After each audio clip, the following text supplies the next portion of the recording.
ce moment, j'essaie de faire un peu plus attention au côté nutritionnel des aliments et notamment aux protéines. Mais je suis pas du genre à prendre des shakers. Je fais le sport que je fais, je vais à l'escalade, je vais au volley, bref, je fais mes petits sports. Je fais du sport aussi à la maison. Je préfère avoir mon complément en protéines via d'autres aliments. En tout cas pour l'instant, et je verrai dans les prochains mois si je vois que ça me convient pas, bah j'ajusterai. Parmi évidemment tous les aliments qui amènent des protéines, évidemment on a la viande, les poissons gras, on a les oléagineux aussi qui rapportent plein de protéines, on a plein de céréales, etc. Bref, il y a plein de trucs qui ramènent plein de protéines. Et l'un des trucs qui est rassasie et rapporte des protéines, c'est le skyr. On en entend beaucoup parler. Hier j'étais faire les courses, il y en avait dans tous les rayons, ça prenait de plus en plus de place, les boissons protéines, etc. Quand tu sentais que vraiment c'était un marché qui gagnait beaucoup en popularité. Le truc c'est qu'évidemment tous les skyrs ils sont au lait de chèvre ou au lait de vache surtout. Donc il me faut trouver une alternative végétale. J'ai testé les More-Rice, le skyr de More-Rice de la marque More-Rice que vous pouvez trouver chez Biocoop, Naturalia, etc.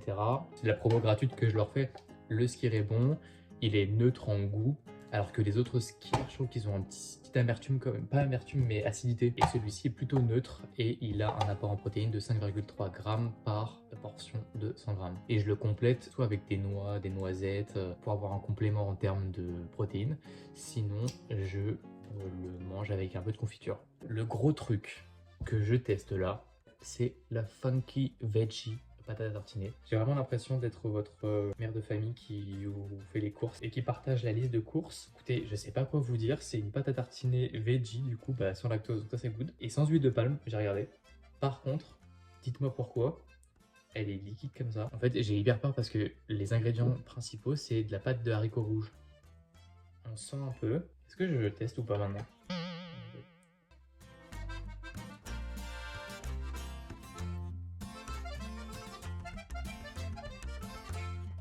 Ça va. C'est pas la...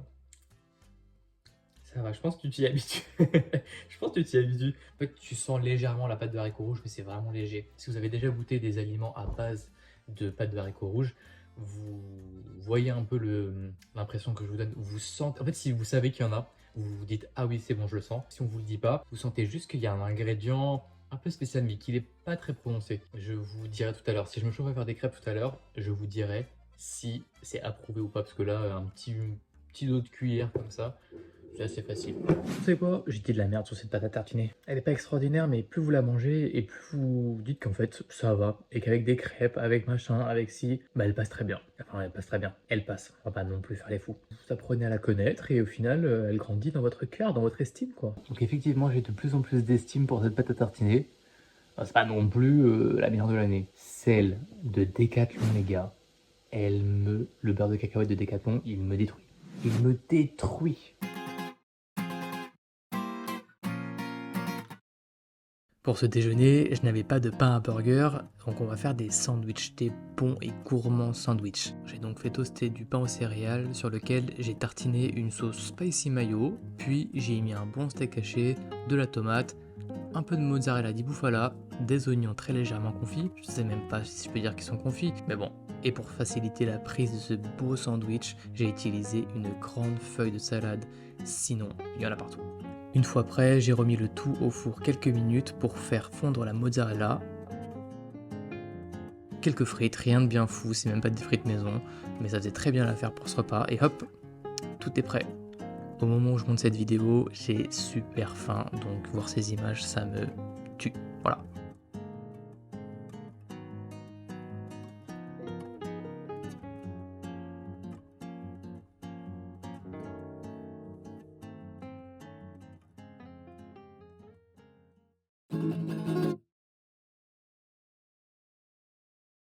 AD, c'est un magazine sur l'architecture d'intérieur, le design, le home decor. C'est surtout des choses que je ne peux pas m'offrir, donc c'est assez frustrant de voir des intérieurs incroyables, mais incroyables, avec des pièces que je ne peux m'offrir que dans mes rêves. Ça m'empêche pas de me projeter et d'imaginer des intérieurs et de m'inspirer de ça pour essayer de décorer des trucs. Et bref, j'étais plus abonné et j'ai vu un lot promotionnel qui donnait dedans 2 numéros et un numéro spécial, un supplément spécial joaillerie et horlogerie. La joaillerie et l'horlogerie, moi je peux canner quoi. J'ai donc très hâte de lire ce supplément, de découvrir un peu toutes les pièces de joaillerie qui sont proposées par les marques. Mais ce qui fait la spécificité de beaucoup de magazines, c'est aussi leur publicité. Et quand vous ouvrez un magazine AD comme celui-ci, en fait, vous avez tout un tas de types d'annonceurs différents qui font leur promo via ce support-là.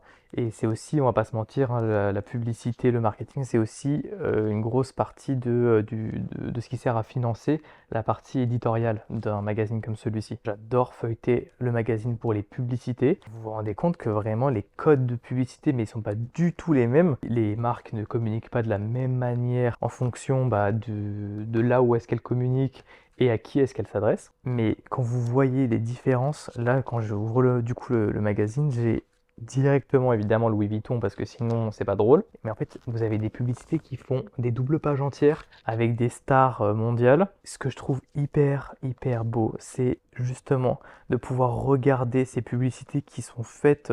Elles sont pas forcément extraordinaires parce que les mannequins peuvent avoir des poses qui sont plutôt simples, mais la lumière, évidemment les vêtements, les bijoux, il y a tout un tas de trucs qui entrent en ligne de compte. Quand vous avez l'habitude de voir des publicités à la télé, à la radio, sur internet, etc., où vous avez du texte partout, c'est pollué mais dans tous les sens, vous appréciez d'autant plus une publicité où c'est très épuré, vous avez un visuel et le nom de la marque et ça suffit. Bref, je pourrais continuer à vous en parler pendant hyper longtemps. Dans le numéro joaillerie, donc évidemment en derrière de coup vous avez Cartier et vous avez Louis Vuitton, mais en fait vous tournez les pages et en fait en 2 secondes vous avez Zendaya pour Bulgari qui est juste splendide.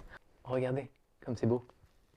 C'est au-delà du produit, au-delà de la marque, c'est l'esthétique qu'il y a derrière que je trouve super intéressante. Je pourrais regarder des documentaires sur ça, mais pendant des heures, c'est tellement délicieux pour les yeux. Enfin, je sais pas comment le décrire, mais c'est incroyable. Je trouve ça vraiment incroyable. C'est un peu une déclaration d'amour à la joaillerie finalement que je fais. On est bientôt à la fin de la semaine et aujourd'hui j'ai travaillé depuis la maison, ce qui veut dire que j'ai pas beaucoup bougé, vraiment beaucoup moins bougé que ce que j'aurais aimé. Et ouais, petit mal de dos, je pense que je commence à me faire vieux, ça doit être ça. Je sens que ouais, j'ai pas réussi à vraiment faire ce que je voulais faire de ma journée, plein de trucs sur lesquels j'ai pas pu avancer. Vous savez, ce genre de journée, vous fixez plein de trucs et au final, la vie en a décidé autrement. Et là, truc que je fais jamais, mais donc ça fait vraiment cliché, mais vous savez quoi, on s'en fiche, c'est que j'ai fait une petite séance de yoga et surtout de stretching de yoga, mais pour vraiment s'étirer. Et je suis bien plus relaxé, je sens que j'avais besoin de m'étirer. Si d'habitude j'adore me mettre devant une série ou un petit film vraiment hyper réconfortant ou quelque chose comme ça, enfin moi c'est vraiment des moments que j'apprécie, et bien je me suis dit que là j'allais éviter les écrans pour la soirée. Donc ça c'est un peu mon but là pour ce soir, c'est de ne plus avoir d'écran hormis l'écran de la caméra, mais ça à la limite je peux faire avec. Pour manger ce soir, on a ceci qui est du quinoa mélangé avec évidemment des oignons, des tagliatelles de carottes et quelques petits morceaux de bœuf, de viande rouge, que j'ai fait revenir dans un petit peu de sauce soja et un petit peu d'huile de sésame aussi dedans. Donc un bon petit plat plein de protéines et aussi plein de fibres. Le quinoa qui est une superfood qui est un peu décrié, je sais pas trop pourquoi les gens n'aiment pas le quinoa. J'ai l'impression que c'est un aliment qui est un peu critiqué. Je sais pas pourquoi, mais en tout cas, ouais, c'est le petit plat de ce soir. Parce que ça me prend la tête vraiment trop de me dire chaque soir qu'est-ce que je vais manger. Il faut que je cuisine, il faut que je fasse la vaisselle. Je préfère me prendre un peu de temps le week-end pour pouvoir cuisiner au moins 3-4 repas d'avance et être tranquille le reste de la semaine, pouvoir faire plein de trucs, monter des vidéos, lire, faire du sport surtout. Il est vraiment trop bon ce plat. Le but de cette soirée, ça va vraiment être de se déconnecter et de s'apaiser un peu l'esprit. Donc, petite bouffe comme il se doit, bien manger. On va lire un peu, ensuite on va faire un peu de guitare, peut-être réfléchir à 2-3 idées pour les vidéos. Et évidemment, comme dans le supplément, on se retrouve avec des pages de pub qui sont juste d'un autre niveau que dans les autres magazines. C'est vraiment, mais c'est fou. Franchement, c'est fou. Ça peut vraiment paraître puéril ou futile comme chose de regarder des publicités, mais je vois vraiment ça comme une forme d'art créatif, d'arriver à composer en fait. Enfin, c'est de la photographie, vous me direz, donc oui, c'est un art, mais de pouvoir composer les images, enfin, c'est vraiment hyper beau, hyper satisfaisant. C'est dingue. Pour poursuivre cette soirée sans écran, j'ai pris le temps de lire et d'apprécier le magazine en savourant un bon dessert. D'ailleurs, le gâteau au chocolat, je vous en avais parlé dans une vidéo précédente.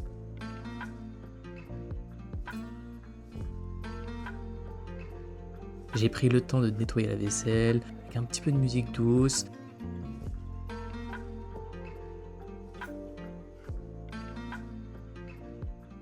Et maintenant, il est temps de clôturer cette soirée avec encore un peu de musique.